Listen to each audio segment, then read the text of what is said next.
அனைத்து ஊடக நண்பர்களுக்கும் மேற்பதல் இயக்கத்தினுடைய வணக்கங்களை தெரிவித்துக் கொள்கின்றோம். இந்தி மொழியை திணிக்கக்கூடாது, தமிழ்நாட்டில் ஒன்றிய அரசு நிறுவனங்களில் இந்தியை தாய்மொழியாக கொண்டிருக்கக்கூடிய மாநிலத்தை சார்ந்தவர்களுக்கு தான் முன்னிலை கொடுக்கப்படுகிறது. அதனால் தமிழ்நாட்டில் இருக்கக்கூடிய ஒன்றிய அரசு நிறுவனங்களில் இந்தியை முதன்மைப்படுத்துகின்ற பணி நடந்து கொண்டிருக்கிறது. சிறுக சிறுக இந்தியை முன்னிலைப்படுத்துவதும் தமிழுக்கான இடத்தை பின்னுக்கு தள்ளுவதுமான பணிகள் நடந்து வந்து கொண்டிருக்கின்றன. இது குறித்து கடந்த ஆண்டு 2025 மொழிப்போர் ஈகியர் தினத்தை பொழுது மே 17 இயக்கம் இந்தி திணிப்பிற்கு எதிரான போராட்டத்தை நாங்கள் நடத்த வேண்டி இருக்கும். ஆகவே இந்தி திணிப்பை உடனடியாக இந்திய அரசு, மோடி அரசு கைவிட வேண்டும் என்று நாங்கள் கோரிக்கை வைத்திருந்தோம். ஆனால் தொடர்ச்சியாக தனது மொழி திணிப்பை, இந்தி திணிப்பை பாரதிய ஜனதா கட்சி நடத்தி வருகிறது. இந்த நிலையில தான் ரயில் நிலையங்களில் தமிழ் பெயர் இருக்கக்கூடிய இடங்களில் இந்தியை திணித்து தமிழை பின்னுக்கு தள்ளுகின்ற வேலையை ரயில்வே நிர்வாகம் செய்திருக்கிறது. அப்பொழுதும் கூட நாங்கள் இதற்கான எதிர்ப்பை ஜனநாயக ரீதியாக வெளிப்படுத்தினோம்.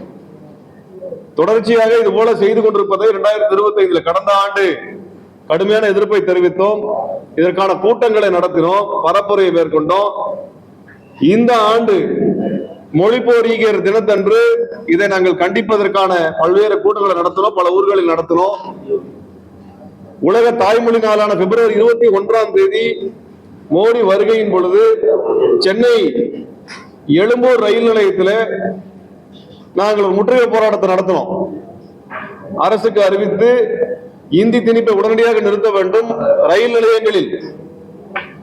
நிலையங்களில் எழுதப்பட்டிருக்கக்கூடிய இந்தி வார்த்தைகளை நீங்கள் உடனடியாக பின்னுக்கு தள்ளி தமிழுக்கு முன்னுரிமை கொடுக்க வேண்டும் என்று நாங்கள் கோரிக்கை வைத்து முற்றுகை போராட்டத்தை நடத்தினோம். ஆனால் அதற்கு பிறகும் அதே மொழி திணிப்பு நடந்து கொண்டிருந்தது. மறுபடியும் மார்ச் 1 கோயம்புத்தூர் ரயில் நிலையம், சிதம்பரம் ரயில் நிலையம் ஆகிய 2 ரயில் நிலையங்களில் மீண்டும் ஒரு முற்றுகை போராட்டத்தை நடத்தினோம். இப்படி தொடர்ச்சியாக கடந்த 1.5 ஆண்டுகளாக இந்தி திணிப்பிற்கு எதிரான போராட்டத்தை மே 17 நடத்தி வருகிறது.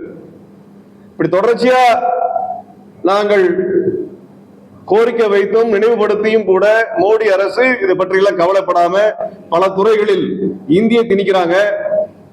இதுல இந்த இந்தி திணிப்பு என்பது கடந்த காலத்திலிருந்து ஒரு மாறுபட்ட உச்சபட்ச வடிவத்தை அடைஞ்சிருக்குது. அது என்ன அப்படின்னா, இந்தியை படித்தால் வேலை என்று சொல்லி இந்தியை திணிக்கிறாங்க. ஆனால் தமிழ்நாட்டில் இந்தி படிச்ச மாநிலத்திலிருந்து எத்தனை பேர் வேலைக்கு வந்திருக்காங்கன்னு பார்க்கணும். தமிழ்நாட்டில் இருக்கக்கூடிய ஒன்றிய அரசினுடைய வேலைகள்ல ரயில்வேவோ, வங்கித்துறையோ, வரித்துறையோ, சுங்கத்துறையோ, இது எந்த துறையோ எடுத்துக்கோங்க, அந்த துறையில எல்லாம் என்ன நடக்குதுன்னா, தமிழர் அல்லாத இந்தி பேசுற மாநிலத்திலிருந்து ஆட்கள் வேலைக்கு அமர்த்தப்படுகிறார்கள். ரயில்வேல நம்ம பார்த்தோம்னாலே ரயில் நிலையத்துல ஸ்டேஷன் மாஸ்டர்ல இருந்து டிக்கெட் கவுண்டர்ல இருந்து எல்லா இடத்துலயும் இந்தி பேசுகின்ற ஆட்களை தான் நம்ம பாக்குறோம். இது நான் சொல்லி தெரிய வேண்டியது எல்லாருக்கும் தெரியும். போஸ்ட் ஆபீஸ்ல இதே நிலைமை தான் இருக்குது, இதே நிலைமை தான் வங்கிகளில் இருக்கிறது, பல துறைகள் இதே நிலைமையா இருக்குது.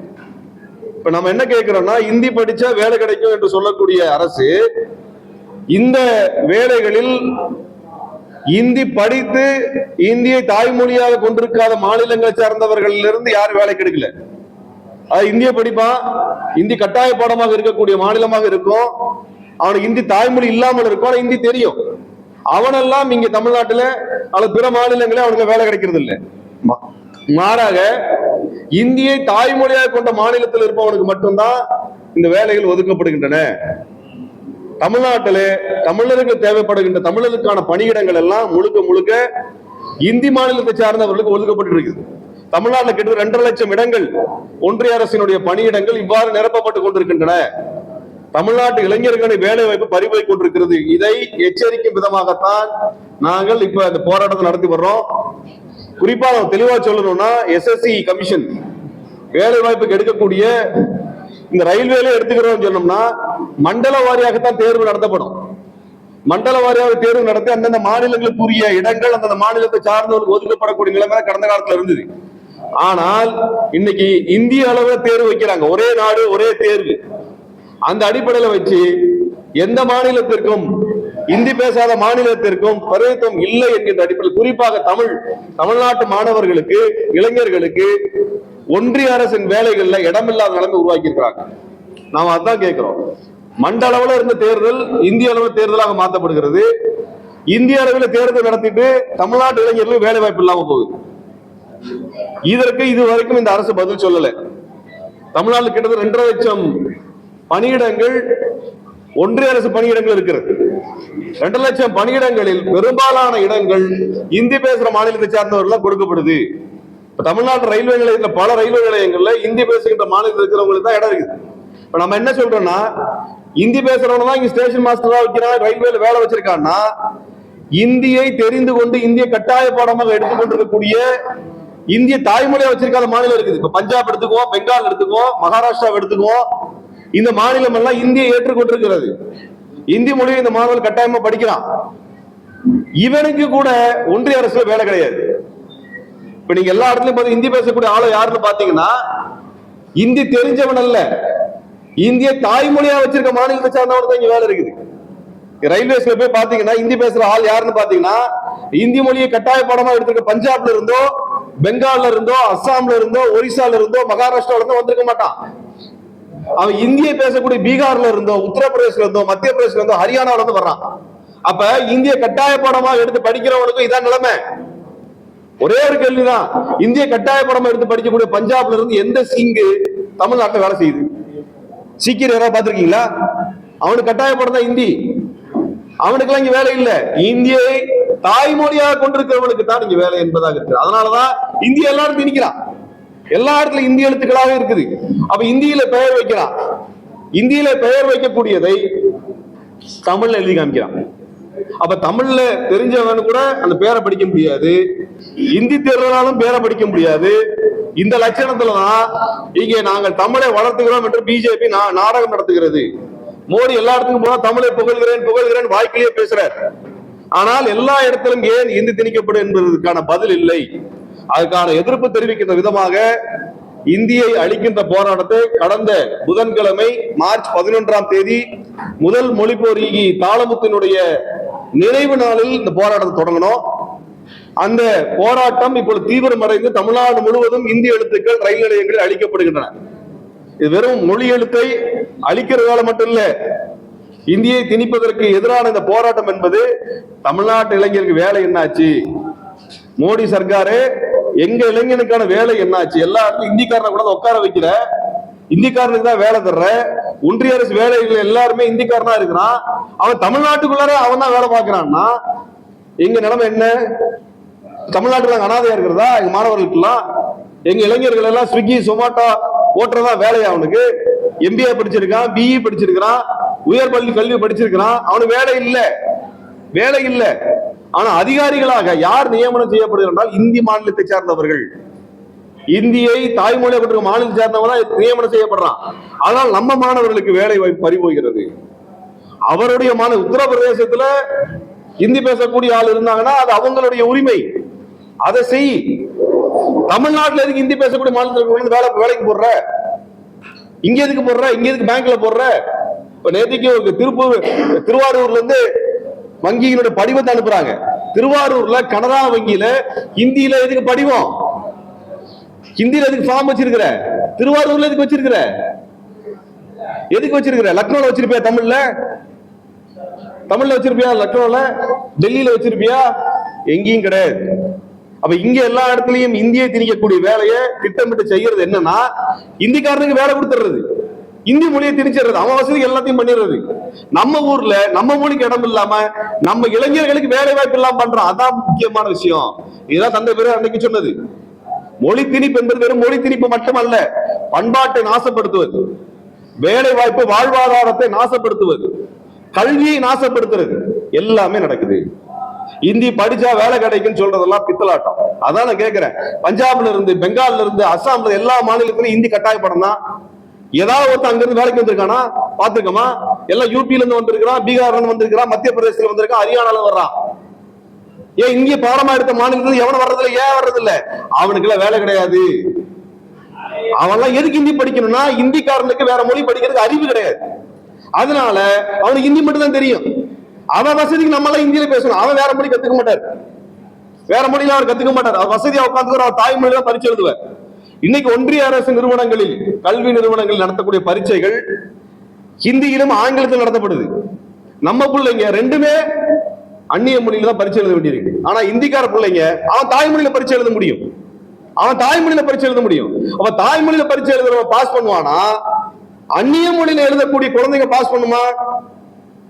அப்ப எல்லா இடத்துலயும் இந்திய திணிச்சுட்டே போனா எங்க பிள்ளைக்கு எங்க இடம் இருக்குது? நாங்க எங்களுடைய போராட்டமே எங்கள் மாணவர்களுக்கும், எங்கள் குழந்தைகளுக்கும், எங்கள் இளைஞர்களுக்கு எதிர்காலம் என்ன, அதை கேட்கறதுக்காக வந்திருக்கிறோம்.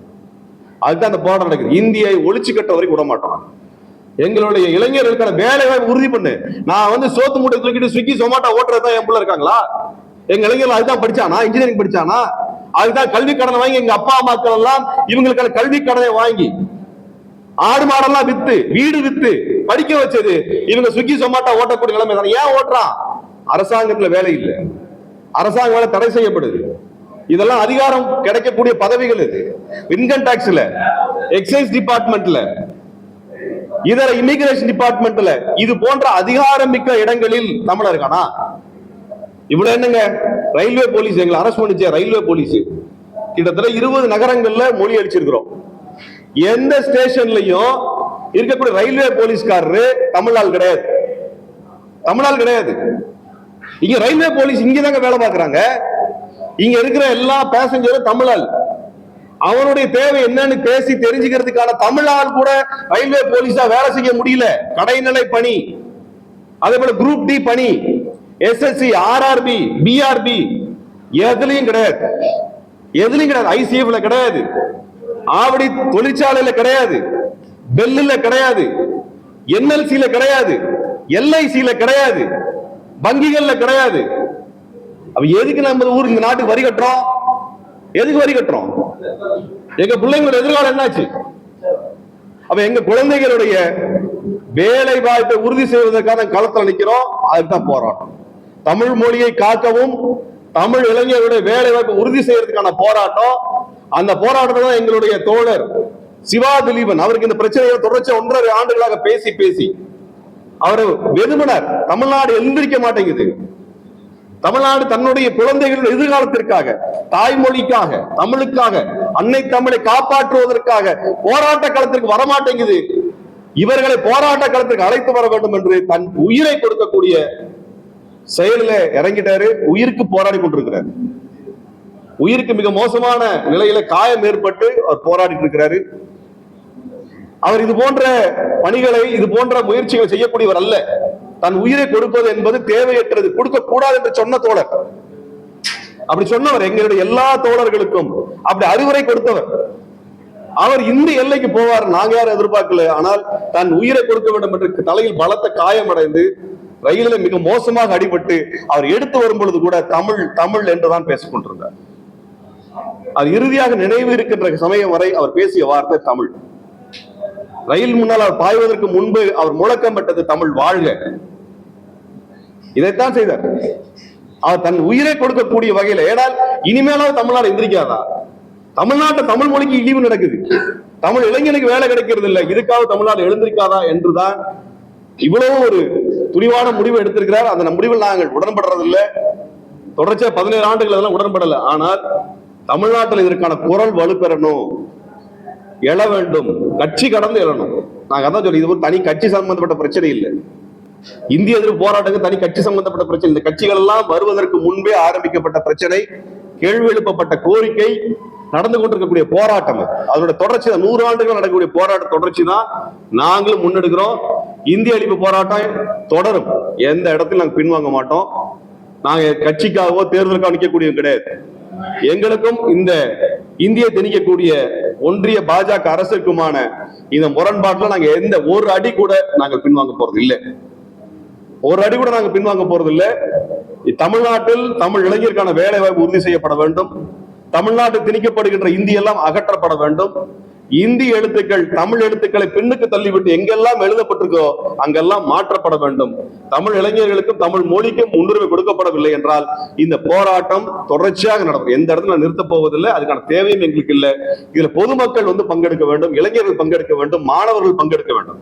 அப்போதான் உங்க எதிர்காலம் நல்லா இருக்கும், உங்களுக்கான வேலை வாய்ப்பு உறுதி செய்யப்படும். அவன் ஊர்ல அவன் மொழியை திணிச்சான பிரச்சனை இல்லை, நம்ம ஊர்ல எதுக்கு திணிக்கிறான்? எங்க ஊர்ல எதுக்கு ஹிந்தி? இங்க எதுக்கு ஊர் ஊரா போய் நான் தமிழ் மொழி சிறந்ததுன்னு மோடி பேசுறாரு எப்போதுமா? ஆனா சமஸ்கிருதத்துக்கு ஹிந்திக்கு மட்டும்தான் நிதி அதிகமா ஒதுக்குறார், தமிழ் மொழிக்கு ஒதுக்கல. 5 வருஷத்துக்கு முன்னாடி 2019 தேர்தல் வந்தபோது விமானத்தில், தமிழ்நாட்டுக்குள் பறக்கக்கூடிய விமானத்தில் தமிழில் நான் அறிவிப்பு செய்ய வைப்பேன் என்று வாக்குறுதி கொடுத்து சென்றவர் நரேந்திர மோடி. 6 வருஷம் ஆச்சு சார், எங்க போச்சு உங்க வாக்குறுதி? ஒண்ணும் இல்லையே. விமானத்துல போறக்கூடியவனுக்கு தமிழ் தெரியல, தமிழ் மட்டும்தான் தெரியுது, இங்கிலீஷ் தெரியாது, ஹிந்தி தெரியாது. நான் விமான விபத்துல உள்ளாச்சுல செத்து போணுமா? இது அடிப்படை உரிமை இல்லையா? உயிர் காக்கக்கூடிய அந்த குறிப்புகளை அவனுக்கு எந்த மொழி தெரியுமோ அந்த மொழி சொல்லக்கூடாதா? நான் ஐரோப்பாவில் பயணம் செய்திருக்கிறோம். சின்ன சின்ன நாடுகளை கடக்கும் பொழுது எந்த நாட்டில் இருக்கக்கூடிய பயணிகள் எந்த நாட்டிலிருந்து விமானம் கிளம்புதோ, எந்த நாட்டுக்கு சொல்லுகிறதோ அந்த 2 நாடுகளினுடைய மொழியில் தான் அறிவிப்பு இருக்கும். இது அடிப்படை மனித உரிமை. உயிர் காக்கக்கூடிய நடவடிக்கையை எப்படி எடுத்துக்கணும் தெரிஞ்சுக்கணும்னு அவன் தாய்மொழியில் அவன் சொல்லணும். இது விமான நிலையத்துடைய விமானத்தை இயக்கக்கூடிய பொறுப்பு. அதையெல்லாம் தடை செய்து தமிழ் மக்களுக்கு, தமிழ் பயணிகளுக்கு இவ்வளவு கொடூரமாக ஒரு மனித உரிமை மீற செஞ்சுட்டே வர்றான். இங்கிலீஷ் தெரியாதவன், ஹிந்தி தெரியாதவன் விமானத்துல போகக்கூடாதுன்னு ஏதாவது சட்டம் வச்சிருக்கியா? அப்புறம் ஹிந்தியில பேசுறாங்க, ஏன் தமிழ்ல பேச மாட்டேங்கிற? சென்னையில இருந்து மதுரைக்கு போகக்கூடிய விமானம், சென்னையில இருந்து தூத்துக்குடி, திருச்சி, சேலம், கோவை, தமிழ்நாட்டுக்குள்ள பறக்கக்கூடிய எந்த விமானத்துக்கும் தமிழ்ல அறிவிப்பு கிடையாதுங்க. இதை விட பச்சை அயோக்கியத்துல வேற என்ன இருக்கு? இதோட பச்சை அயோக்கியத்துல என்ன இருக்கு? தெரிஞ்சுதானே மோடியே சொன்னாரு தமிழ்ல நாங்க அறிவிப்பு செய்யணும். அப்ப உனக்கு தெரியுது இல்ல, உனக்கு தெரியுது இல்ல, தாய்மொழியில அங்க அறிவிப்பு இல்ல, தெரியுது இல்ல. 6-7 வருஷமா ஏன் செய்யல? ஏன் செய்யல? இதைத்தான் கேட்கிறோம். இந்த மொழி போர் நிற்காது, ஓயாது, ஒரு நாளும் பின்வாங்க. நீங்க எல்லாரும் ஆதரவு தெரிவிக்கணும். இது எல்லாத்தோட பிரச்சனை. எல்லாரும் கைகோர்த்து நிற்கணும், கட்சி கடந்து நிற்கணும், தமிழிடம் எழுந்து நிற்க வேண்டும்.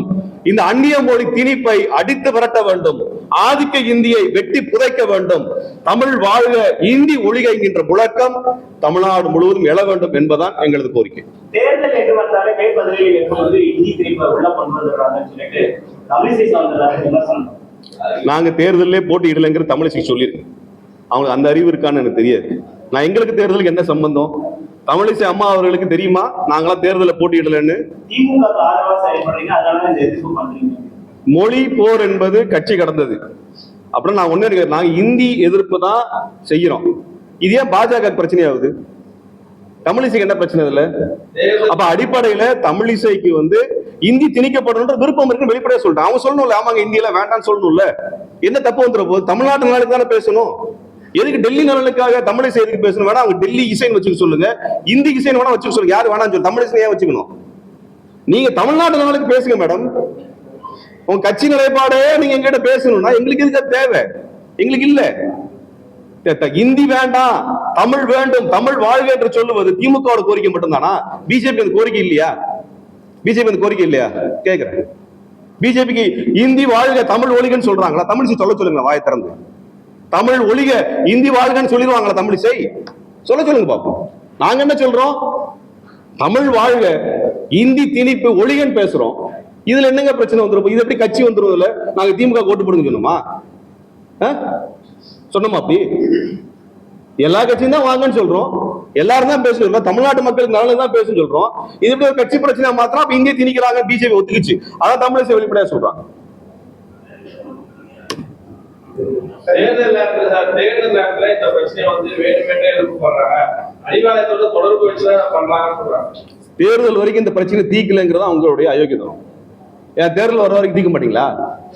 தேர்தல் வந்தாலும் வாயை திறந்து பேசுறீங்க. 1.5 வருஷமா பேசிட்டு இருக்கோம், அப்பெல்லாம் ஏன் வாயை திறந்து பேசல? இப்ப தேர்தல் சமயத்துல கழுத்தை பிடிச்சோன்னே வருது இல்ல. இன்னைக்கு பிஜேபிக்கு தெரியுதுல வழி என்னன்னு தெரியுது இல்ல.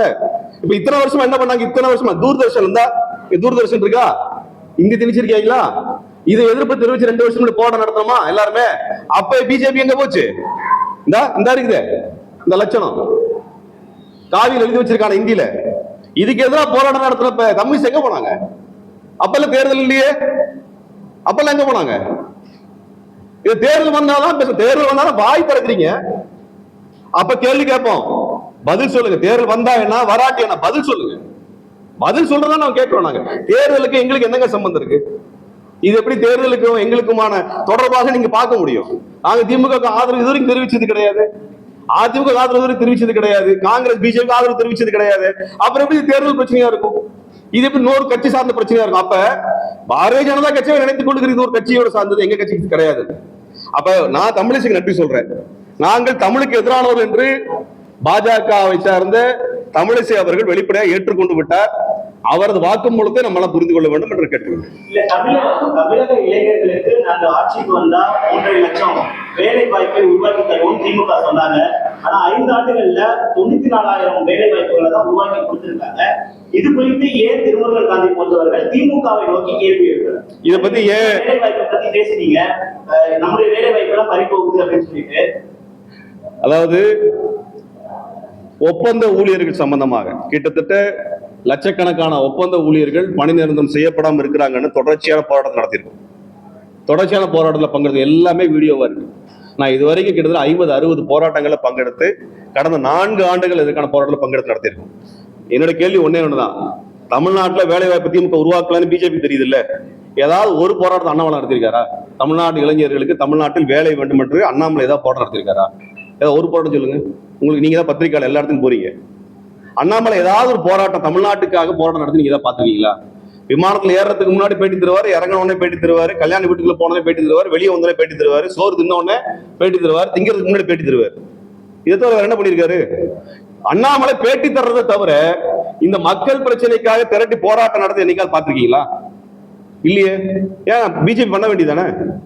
இவ்வளவு வேக்கானமாக எப்படி பிஜேபி பண்ண வேண்டியதானே? தமிழ்நாடு இளைஞர்கள் வேலை இல்லைன்னு பண்ண வேண்டியதானே? இதுக்கான அடிப்படை காரணம் என்ன? பிஜேபி போய் நிற்கும், வேற ஒண்ணுமே கிடையாது.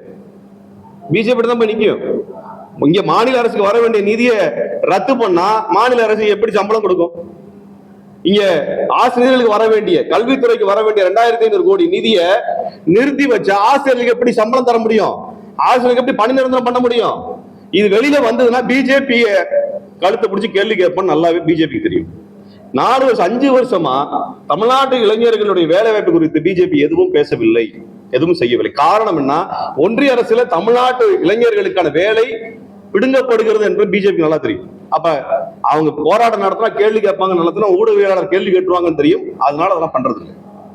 வங்கிகள்ல இருந்து கிராமப்புறங்கள்ல இருந்து நகரப்புறங்கள், வங்கிகள், ரயில் நிலையங்கள் எல்லா இடங்களுக்கும் வந்து படை வீரர்கள் தான் வந்து அதிகம் மணில இருக்கிறாங்க. நம்ம மக்கள் போய் அங்க பேசும்போது கூட அவங்களுக்கு மொழி புரிதல் வந்து இல்லை.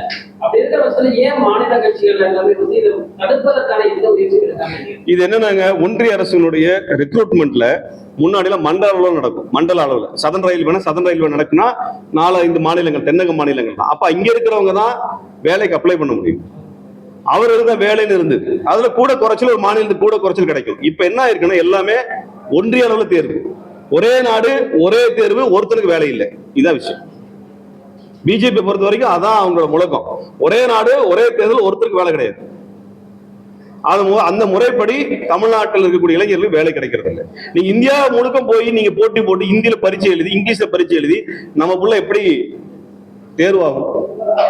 எப்படி தேர்வாகும்? ஐசிஎஃப்லங்க 5000 பேருக்கான பயிற்சி கொடுக்கப்பட்டது, அப்ரண்டிஸ் பயிற்சி. அவங்க யாருக்கு பணி நிரந்தரம் செய்யப்படலை. அதெல்லாம் வட இந்திய தொழிலாளர்கள் கொடுக்கப்பட்டது. இதை கண்டித்து 8 வருஷத்துக்கு முன்னாடி ஒரு இளைஞர் தீக்குளிச்சு இறந்து போனார், கர்நாடகாவை சேர்ந்தவர். இங்க ஐசிஎஃப் பில்டிங்ல ஐசிஎஃப் டைரக்டருடைய வாசல்ல தீக்குளிச்சு இறந்து போனார். அவர் மனைவி வந்து அழுதாங்க.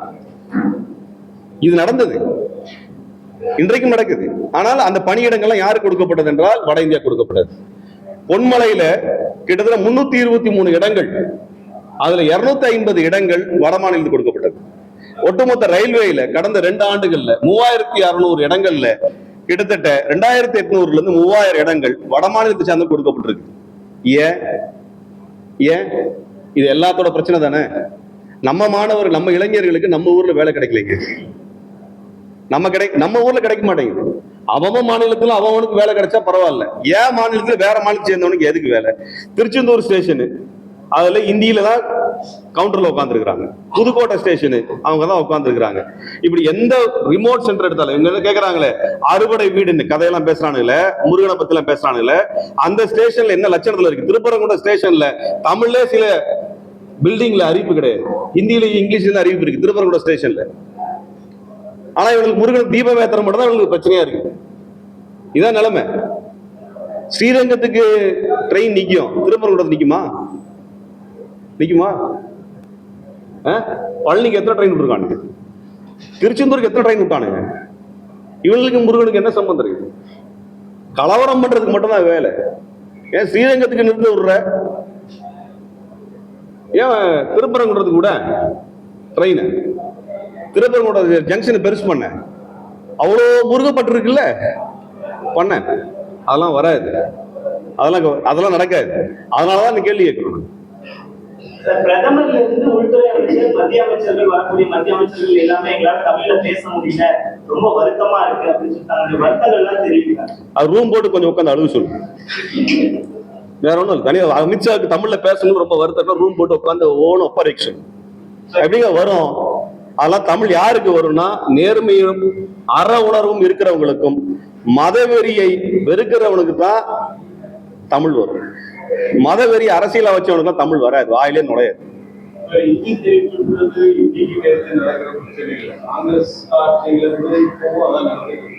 அப்பப்போ திமுக போராட்டம் போனோம், சிலது சரி பண்ணுவாங்க. இந்தி திணிப்பு நடந்துட்டே இருக்குன்னு நீங்களே சொன்னீங்கல்ல, அப்ப இந்திய எதிர்ப்பு போராட்டம் நடந்துட்டே தான் இருக்கு.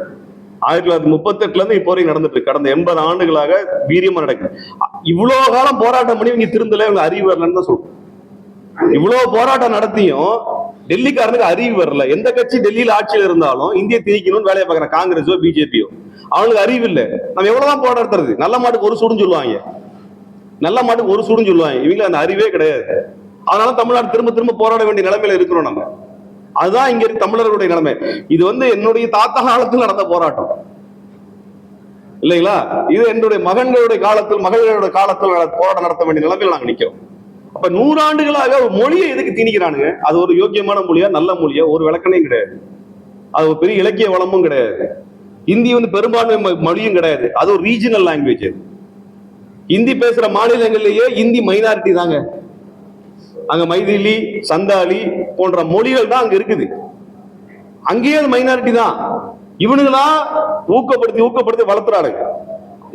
இதுல மொழி வளர்த்துற அடிப்படை என்னன்னா, வெறும் மொழி எதிர்க்கிறோங்கிறது இல்ல, மொழி எதிர்க்கிறோங்கிறது அல்ல. இதற்கு பின்னாடி இந்தி பேசுகின்ற மாநிலத்தில் இருக்கிறவனுக்கு மட்டும்தான் வேலைன்னு கொண்டு வந்துட்டாங்க. நான் தான் சொல்றேனே, இப்ப பஞ்சாப்ல இந்தி கட்டாயப்படாங்க. எங்கேயாவது சீக்கியனை பார்த்திருக்கீங்களா? அதான் பேங்க்ல, ரயில்வேஸ்ல எங்கேயாவது சீக்கியனை பார்த்திருக்கீங்களா? இந்தி பேசினா வேலைன்னு தெரியுது இல்ல. இந்தியாவில் எங்க வேணா போய் வேலை பார்க்கலாம்னு சொல்றானுங்க இல்ல. இந்திய கட்டாயப்படமா எடுத்திருக்கக்கூடிய நம்ம வெளிப்படையா தெரியும் சிங்கு தானே தெரியும்.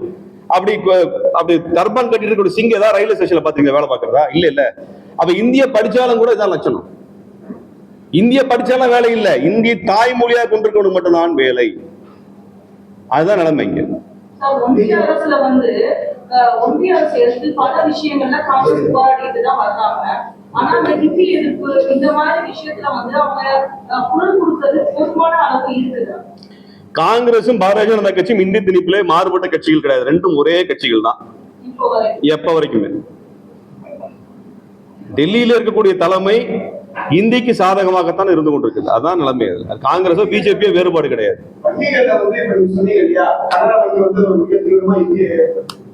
இத வங்கி பணியாளர் அதோட அக்கௌண்ட் வச்சிருக்கிறவங்க முக்கால்வாசி தமிழர்கள் தான்.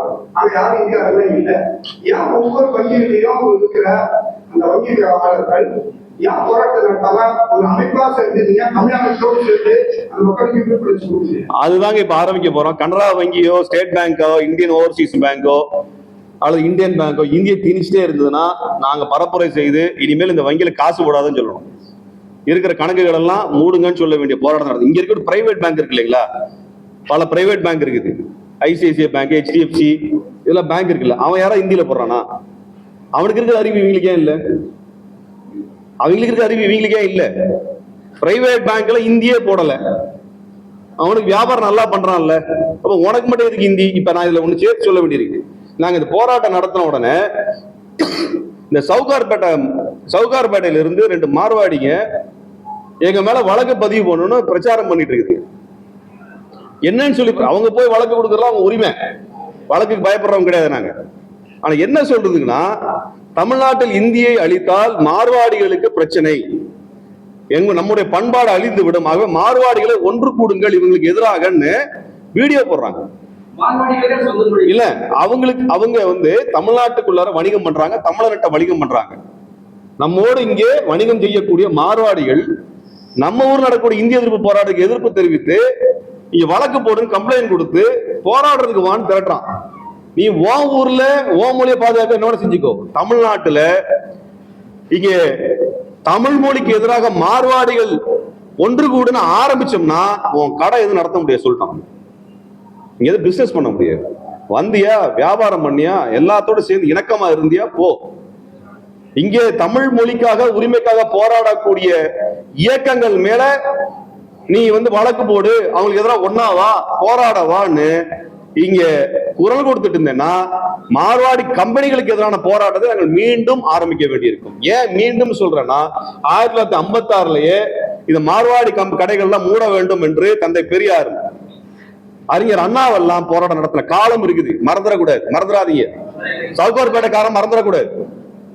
அதனால இது என்னன்னா, இப்ப என்ன பண்ணிருக்காங்கன்னா, மாணவர்கள் போராட்டம் நடத்திருக்காங்க கோடம்பாக்கத்துல. அந்த வீடியோவை எடுத்துட்டு போய் டெல்லியில கம்ப்ளைண்ட் கொடுக்கறதுக்காக இந்த மார்வாடிக்கு போயிருக்கிறாங்க. இவங்க யாருன்னா RSS காரன்னு இவங்களுடைய இன்ஸ்டாகிராம் பேஜ்ல போய் பார்த்தா தெரியுது. பிஜேபியோட தொடர்பு இருக்கக்கூடிய ஆளுங்க பிஜேபி சேர்ந்து இருக்கிறாங்க. மார்வாடிக்காரங்க வியாபாரம் பண்றது பண்ணிட்டு பேசாம போக வேண்டியதானே. எங்க மொழி பிரச்சனைக்காக நாங்க போராடிட்டு இருக்கும் பொழுது மார்வாடிக்கார சேட்டுகளுக்கு என்ன பிரச்சனை? ஒழுங்கா பிசினஸ் பண்ணமா வேலையை பார்த்தோம்னு இருக்க மாட்டீங்களா? இப்ப இதே மாதிரி பண்ணிட்டு இருந்தாங்கன்னா அந்த பெண்களை வைத்து இதே போல தமிழர்களுக்கு எதிராக தமிழ் மொழிக்கு எதிராக பரப்புரை செஞ்சுட்டு இருந்தா மார்வாடி கடைகளை நிராகரிங்க புறக்கணிங்கிற போராட்டத்தை நாங்க எடுக்க வேண்டி இருக்கும். நாங்கன்னா தனி அமைப்பு அல்ல, நூற்றுக்கணக்கான அமைப்புகளுக்கு தமிழ்நாட்டில் இருக்கிறோம். சார், ஒரு நாளைக்கு முன்னாடி வேலுமுருகன் அவர்கள் பிரஸ் மீட் போட்டிருந்தாங்க. அந்த தொகுதி பங்கில சம்பந்தப்பட்ட விஷயத்துல எங்களுக்கு கூடுதலா தொகுதி தராட்டாவும் பரவாயில்ல, நாங்க வச்ச 10 கோரிக்கைகள்ல தமிழர்கள் நலன் சார்ந்தது, ஈழத்தமிழர்கள் சார்ந்தது, இந்த மாதிரி விஷயத்துல ஒரு 5வது முன்னெடுப்பு எடுத்து நிறைவேற்றி தரணுங்கிறத வாக்குறுதி கொடுக்கணும் அப்படிங்கிற மாதிரி அவங்க சொல்லியிருந்தாங்க. இந்த பார்வையை நீங்க எப்படி பாக்குறீங்க? இது இந்த விஷயத்தோட பூர்த்தியும் பார்க்க வேண்டியது. தோழர் வேல்முருகன் அவர்கள் இந்த கோரிக்கையோடு இதற்காக பல முறை குரல் எழுப்பியவர், பல மன்றங்கள் எழுப்பியவர், போராட்டத்தை நடத்தியவர். ஆனால் நாங்க எல்லாருமே இதே கோரிக்கையோடு ஒற்ற கருத்தோடு இருக்கக்கூடியவர்கள். அதனால இந்த போராட்டம் நிச்சயமாக தீவிரமடைவதற்கான இத்தனை பின்னணியில் இருக்குங்கிறது தான் அதனுடைய உண்மை. சில அரசியல் கட்சிகள் மார்வாடிகள்ல தமிழ்நாட்டுல எலெக்ஷன் நிக்கிறதெல்லாம் காமெடிங்க. அது வட இந்தியர்கள் ஏராளமான வாக்காளர்களா இப்ப மாறி இருக்காங்க. அவர்களே வெற்றி தீர்மானிக்கக்கூடியவர்கள் நிச்சயமா அவர்களிடமும் மாநில கட்சிக்கு போய் வாக்களிக்கக்கூடிய சூழ்நிலை அதாவது என்னன்னாங்க, மொழி சிறுபான்மையினராக நீங்க ஜனநாயகத்துல பங்கெடுக்கிற பத்தி யாருக்கும் விமர்சனம் இருக்காது. ஆனா இங்க மாநிலத்து அரசியலை கூட திணிக்கிறதை ஏற்றுக்க முடியாது. இங்க இருக்க மார்வாடிகள் பிஜேபிக்கு தான் ஓட்டு போடுவேன்னு மார்வாடிகளோட கட்சியை இங்க வளர்த்தோம்னு நினைச்சாங்கன்னா அது கடுமையான எதிர்ப்பு தெரிவிக்கும். நீங்க எல்லாம் சேர்ந்து பிஜேபிக்கு எல்லாம் ஓட்டு போட்டு ஒரு எம்எல்ஏ கொண்டு வருவோன்னு ஏதாவது விபரீதமா நீ செஞ்சேன்னா உன் கடையில எல்லாம் நாங்க இனிமேல் பொருள் வாங்கக்கூடாதுன்னு தமிழ்நாடை முடிவெடுக்க வேண்டியது. அதனால ஒரு எம்எல்ஏக்கு ஆசைப்பட்டு, ஒரு கவுன்சிலருக்கு ஆசைப்பட்டு, பிஜேபி காரன் சொல்றதை கேட்டு ஆசைப்பட்டேன்னா ஒட்டுமொத்த மார்வாடி கூட்டத்துக்கு சேட்டு கூட்டமும் வணிகத்தை இழக்க வேண்டி வரும். இது எங்க எச்சரிக்கை எல்லாம் இல்ல, தமிழ்நாட்டில் இதுக்கான போராட்டம் நீண்ட காலமா இருக்குது. கேரளாவுக்குள்ள சேட்டு மார்வாடி போக முடியல, அங்க போக முடியல. இங்க மட்டும் விட்டுருக்கோம்னா இங்க நம்ம யாரையும் தடுக்கிறது இல்லை, யாரும் எதிரியா பாக்குறது இல்லை. அந்த பண்பை புரிந்து கொண்டு நடந்துக்கிட்டா அவர்களுக்கும் அவர் வணிகத்துக்கும் நல்லது.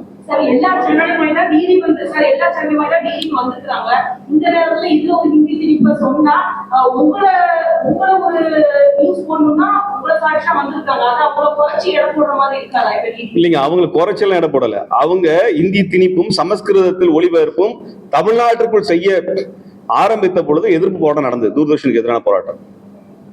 சரிங்களா? இப்ப இந்திய எதிர்ப்பு போராட்டம் சொன்னதுக்கு அப்புறம் முதல் முறையாக நான் தூர்தர்ஷனை பாக்குறேன். இந்த 17 வருஷத்துல முதல் முறையா தூர்தர்ஷன் சேனல் இங்க பேட்டி எடுக்க வந்திருக்கிறாங்க. இத்தனை வருஷம் வந்தது இல்லை. அப்ப அவங்களுக்கு முறையா நாங்க செய்தி சொல்லணும்ல, அதனால தூர்தர்ஷனுக்கும் சேர்த்து செய்தி சொல்லிட்டோம். நேற்றைய தினம் தமிழகத்துல மக்கள் பெண்களுக்கு பாதுகாப்பு அதிமுக பல்வேறு இடங்கள்ல போராட்டம் வேற விஷயம் இப்ப வேண்டாம்னு நினைக்கிறோம். முக்கியமான பிரச்சனை. அதுல போராட்டத்தில் ஈடுபட்ட முன்னாள் அமைச்சர் சி வி சண்முகம் பெண்களை பற்றி மிக தரக்குறைவான வார்த்தைகள்ல நீங்கள் அதுக்கு என்ன இது ரொம்ப அதாவது என்னன்னா, பெண்கள் மீதான வன்முறைக்கு எதிராக இருக்கிறோம்னா எல்லா பெண்களுடைய உரிமைகளையும் மதிக்கக்கூடிய, எல்லா பெண்கள் மீது நடத்தப்படக்கூடிய வன்முறைக்கு எதிரான நிலைப்பாடு தான் அரசியல் நிலைப்பாடு. தேர்தலுக்காக ஸ்டண்ட் அடிச்சா அவங்க உண்மையான முகம் வெளியில வருது. அதுதான் அதனுடைய. நீங்க பெண்களை மதிக்கிறவங்களா இருந்தா உங்க வீட்டிலே பெண்கள் இருக்காங்க சரிங்களா? பெண்கள் பல்வேறு பணிகளில் இன்னைக்கு ஈடுபடுறாங்க. எல்லாத்தையும் மதிக்கணுமா இல்லையா? எல்லாத்தையும் மதிக்கணுமா இல்லையா? அது மதிக்காத ஒரு பேச்சு என்பது மிக மோசமானது, கண்டிக்கத்தக்கது. அது கட்சி கடந்து எல்லாருமே கண்டிக்கணும். எங்க கண்டனத்தை நாங்க தெரிவிச்சிட்டோம்.